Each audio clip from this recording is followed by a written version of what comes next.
Hi అండి, నమస్తే. Welcome to Ganasri recipes. ఈరోజు రెసిపీ వచ్చి మామిడి అల్లంతో నిల్వ పచ్చడి ఎలా ప్రిపేర్ చేయాలో చూపిస్తున్నాను. నేను ఒక 2 కప్పుల మామిడి అల్లం ముక్కలు అయ్యేటట్టుగా 300 గ్రాముల మామిడి అల్లం తీసుకున్నాను. దీన్ని శుభ్రంగా కడిగి డ్రై అయిన తర్వాత ఇలా పీలింగ్ చేసుకోవాలి. ఇలా పీలర్తో కానీ లేదంటే చిన్న చాకుతో కానీ పైన తొక్క అంతా తీసేసుకోవాలి. తర్వాత దీనిని ఇలా చిన్న చిన్న ముక్కలుగా కట్ చేసుకుని పక్కన పెట్టుకోవాలి. ఇలా కట్ చేసిన ముక్కలు 2 కప్పుల వరకు తీసుకున్నాను. ఈ 2 కప్పుల ముక్కలకి కరెక్ట్ కొలతలతో ఇప్పుడు మనం పచ్చడి ప్రిపేర్ చేసుకుందాం. స్టవ్ మీద కడాయి పెట్టుకుని ఆయిల్ వేయకుండా ఇలాగా ఒక 2 నిమిషాల పాటు మామిడి ముక్కలన్నీ వేయించుకోవాలి. దీనిలోని తడంతా పోయి కొంచెం డ్రైగా అవుతాయి. తర్వాత కొంచెం చల్లారనిచ్చి అంతా కాకుండా సగం ముక్కలు పేస్ట్ చేసుకోవాలి. మీకు ఇష్టమైతే మొత్తం అంతా కూడా పేస్ట్ చేసేసుకోవచ్చు. పచ్చడిలో మధ్య మధ్యలో ముక్కలు కూడా ఉంటే టేస్ట్ చాలా బాగుంటుంది.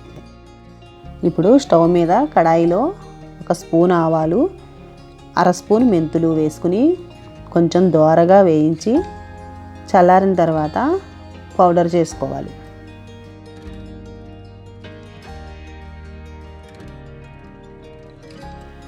ఈ పచ్చడిలోకి 50 గ్రాముల చింతపండు అయితే సరిపోతుంది.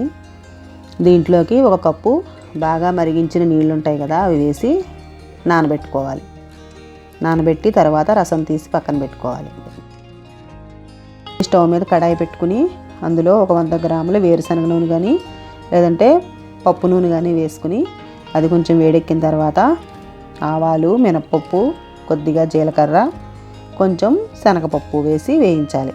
అవి వేగిన తర్వాత ఇంగు కూడా కొద్దిగా వేసుకోవాలి. 1/4 కప్పు వెల్లుల్లి రెబ్బలు కొంచెం క్రష్ చేసి వేసుకోవాలి.